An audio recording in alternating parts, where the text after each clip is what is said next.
12 जून 2025 को अहमदाबाद से एक फ़्लाइट को टेक ऑफ करने में सिर्फ कुछ ही समय की देरी थी। इस फ्लाइट का रूट अहमदाबाद से गेटविक का था, लेकिन इसके अंदर बैठे 242 पैसेंजर शायद इस बात से अनजान थे कि ये उनकी एक लास्ट जर्नी होगी। Ladies and gentlemen, welcome aboard Air India flight AI171 with service from India to England. We are currently in line for takeoff. और जैसे ही फ्लाइट टेक ऑफ करती है, वो फ्लाइट सिर्फ 30 सेकंड के अंदर ही मेघानी नगर एरिया के बीजे मेडिकल कॉलेज में जाकर क्रैश कर जाती है। ये फ्लाइट एक बिल्डिंग से जाकर टकराती है और बिल्डिंग और फ्लाइट दोनों ही चकनाचूर हो जाते हैं। इस फ्लाइट के अंदर 169 इंडियंस, 53 ब्रिटिशर्स, 7 पोर्तुगीज और एक कैनेडियन को मिलाकर कुल 242 पैसेंजर्स थे।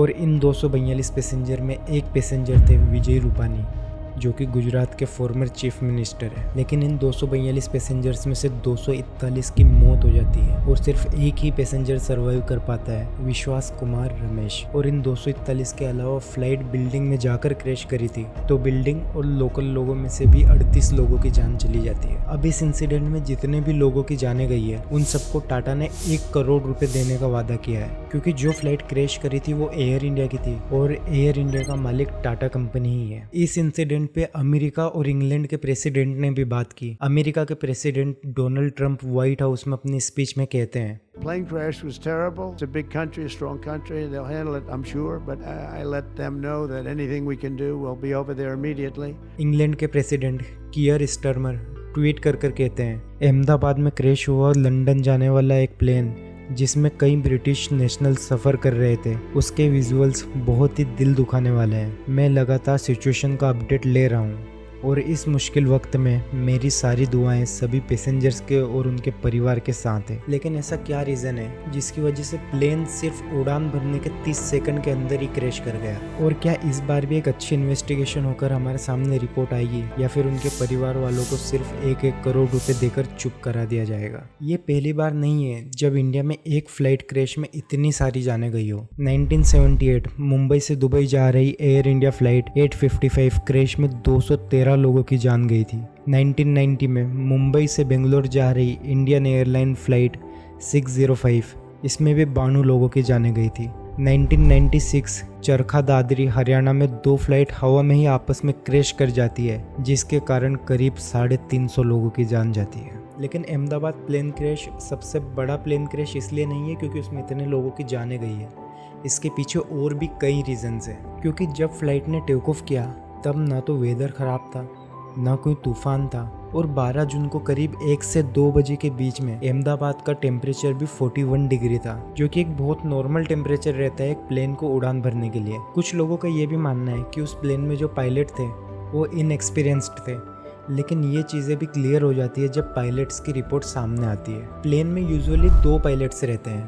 पहला रहता है कैप्टन, जो कि मेन पायलट रहता है, और दूसरा रहता है फर्स्ट ऑफिसर। अब एक पायलट का एक्सपीरियंस डिफाइन होता है कि उनका फ्लाइट आवर कितना है, और एक कैप्टन बनने के लिए आपको करीब 1500 घंटे का फ्लाइट आवर चाहिए। और अहमदाबाद की इस फ्लाइट में जो कैप्टन थे सुमित सुबरवाल, उनका करीब 8200 घंटे का फ्लाइट टाइम था। और उनके साथ जो फर्स्ट ऑफिसर थे क्लेव कुंडल, उनका भी करीब 1100 घंटे का फ्लाइट एक्सपीरियंस था। अब फर्स्ट ऑफिसर बनने के लिए आपको 1500 घंटे का फ्लाइट एक्सपीरियंस नहीं चाहिए, तो जो क्लेव कुंडल का एक्सपीरियंस था वो भी जस्टिफाइड है। और फ्लाइट AI171, इस फ्लाइट का भी अपना आप में ही एक रिकॉर्ड रहा है कि ये फ्लाइट आज तक कभी क्रैश नहीं करी। ये फ्लाइट बोइंग 787 ड्रीमलाइनर द्वारा दिसंबर 2012 में मैन्युफैक्चर की गई थी, और तभी इसने अपनी पहली उड़ान भरी थी। तो इस फ्लाइट को मैन्युफैक्चर किए गए अभी 12 से 13 साल ही हुए थे, और एक फ्लाइट का लाइफ स्पैन करीब 20 से 30 साल तक का होता है। और ये फ्लाइट करीब 8000 बार ही टेक ऑफ और लैंड की थी। अगर एक फ्लाइट एक बार टेक ऑफ और लैंड करती है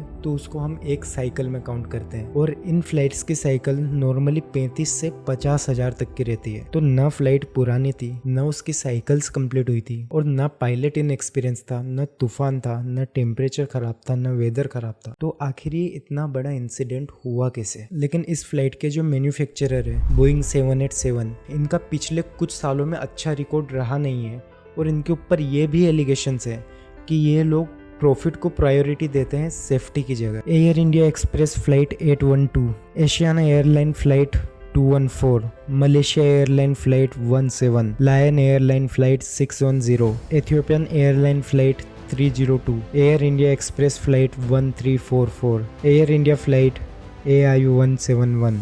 ये सारी बोइंग 787 द्वारा मैन्युफैक्चर की गई फ्लाइट्स हैं जो कि पिछले 15 सालों में क्रैश किए, और इन सारे फ्लाइट क्रैश को मिलाकर लगभग 1100 लोगों की जाने गई है। लेकिन अगर वेदर ख़राब नहीं था, पायलट भी एक्सपीरियंस्ड था और फ्लाइट भी पुरानी नहीं थी, तो आखिर गलती हुई कहाँ और किस कारण से इतना बड़ा हादसा हुआ? अब इस चीज़ की ऑफिशियल रिपोर्ट अभी तक सामने आई नहीं है। इस चीज़ के ऊपर बेसिकली 3 रिपोर्ट आएगी। पहली प्रीलिमिनरी रिपोर्ट जो कि आपको लगभग 1 से 1.5 महीने के अंदर देखने को मिल जाएगी, और दूसरी हाई लेवल पैनल रिपोर्ट जो कि लगभग आपको 3 महीने के अंदर देखने को मिल जाएगी, और तीसरी और फाइनल रिपोर्ट AAIB रिपोर्ट जो कि आपको लगभग 1 साल बाद यानी कि जून 2026 तक देखने को मिल जाएगी। अब ये सारी टाइमलाइंस एस्टिमेटेड है, तो हो सकता है थोड़ा आगे पीछे हो सकता है, लेकिन जब तक रिपोर्ट नहीं आ जाती तब तक एक सवाल हर रोज़ उठता रहेगा कि आखिर गलती हुई कहाँ। कुछ एक्सपर्ट्स इस चीज़ के अलग अलग रीजंस देते हैं,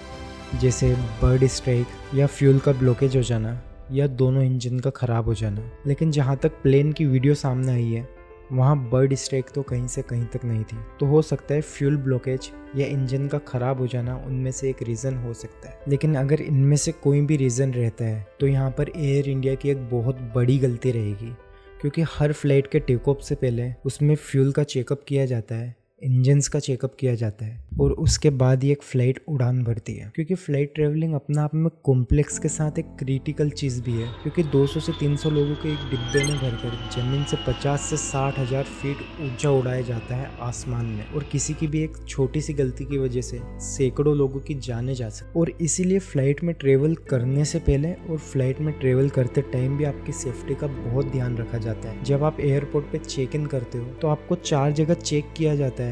उसके बाद आपका लगेज चेक किया जाता है, उसके बाद आपका सामान 4 जगह पे चेक किया जाता है। अब फ्लाइट में ट्रेवल करने से पहले आपके सामान की भी एक लिमिट रहती है, जिसकी वजह से फ्लाइट ज़्यादा भारी ना हो। लेकिन हाल फिलहाल इंडिया में इस चीज़ को काफ़ी सीरियसली लिया जा रहा है। Directorate general of civil aviation DGCA air India Boeing 787 ने क्या क्या सेफ्टी प्रोटोकॉल्स को फॉलो किया था उस चीज़ को रिव्यू कर रही है, और इसी के साथ पायलट की ट्रेनिंग, एयरपोर्ट सेफ्टी, मेंटेनेंस, इन सारी चीज़ों को इन्हांस कर दिया गया है। लेकिन मेरा एक ही क्वेश्चन है गवर्नमेंट से, ये सारी चीज़ें पहले इन्हांस क्यों नहीं की गई? ऐसा क्यों कि इंडिया में एक हादसा होने का वेट करते हैं, उसके बाद ही सेफ्टी पर ध्यान दिया जाता है। गवर्नमेंट अवेयर तब होती है जब रेप हो जाता है, तब कहीं क्रिमिनल क्राइम हो जाता है, उसके पहले गवर्नमेंट अवेयर क्यों नहीं हो पाती? और अभी की सिचुएशन में तो क्राइम होने के बाद भी गवर्नमेंट अवेयर होती नहीं। लेकिन न्यूज़ चैनल्स वाले गवर्नमेंट से ऐसे क्वेश्चन करने की वजह वो इस बात को लेकर खुश हो रहे हैं कि इस इंसिडेंट में एक भगवद गीता बच गई या फिर एक कुरान बच गई। आपको ये यहाँ डेब्री से मिला भगवद गीता? हाँ, यहाँ से ही मिला। यहाँ से मिला? हाँ जी। सब कुछ जल चुका है बट भगवद गीता सेफ है। हाँ जी। और इन गंवारों से मेरा बस यही कहना है कि वो बुक्स सर्वाइव इसलिए की क्योंकि वो नॉन लिविंग थिंग है। अगर वहाँ मेरी कोई 10th क्लास की बुक भी पढ़ी होती तो शायद वो भी बच जाती। और मैं लगभग हर वीडियो में इंडियन न्यूज़ मीडिया का जिक्र करता हूँ, क्योंकि ये हर बार कोई ना कोई बेवकूफ़ी करते हैं। और आप अगर अभी तक टीवी न्यूज़ या टीवी मीडिया देख रहे हैं तो मेरी आपसे रिक्वेस्ट है कि आज ही इस चीज़ को बंद कर दीजिए, क्योंकि ये सिर्फ TRP के लिए आपका ब्रेन वॉश कर रहे हैं, और इन्हें न्यूज़ देने से या देश में क्या चल रहा है उस चीज़ से बिल्कुल फ़र्क नहीं पड़ता। लेकिन हमें अभी फ्लाइट्स में और भी सिक्योरिटी मेजर्स की ज़रूरत है। तो इन्वेस्टिगेशन के बाद जो भी रिपोर्ट आती है, आई होप उसमें सब कुछ क्लियर हो जाए और पता लगे कि गलती कहाँ है। और फ्लाइट, ट्रेन, बस, जितनी भी ट्रेवलिंग की चीज़ें हैं, इन सब में सेफ्टी बढ़ाई जाए, क्योंकि अभी हाल ही में ट्रेन में भी ऐसे हादसे देखने को मिले हैं जिसमें कई सारे लोगों की जाने गई है, जिनमें से एक मेजर दिल्ली का स्टैम्पीड। तो अगर आपने इस वीडियो को यहाँ तक देखा है तो आई होप आपको ये वीडियो पसंद आई हो, तो आप प्लीज़ इस वीडियो को लाइक कीजिए, इस चैनल को सब्सक्राइब कीजिए। आपका एक लाइक, सब्सक्राइब और कमेंट मेरी बहुत हेल्प कर सकता है। मैं मिलता हूँ आपसे ऐसे ही एक और इन्फॉर्मेटिव वीडियो में।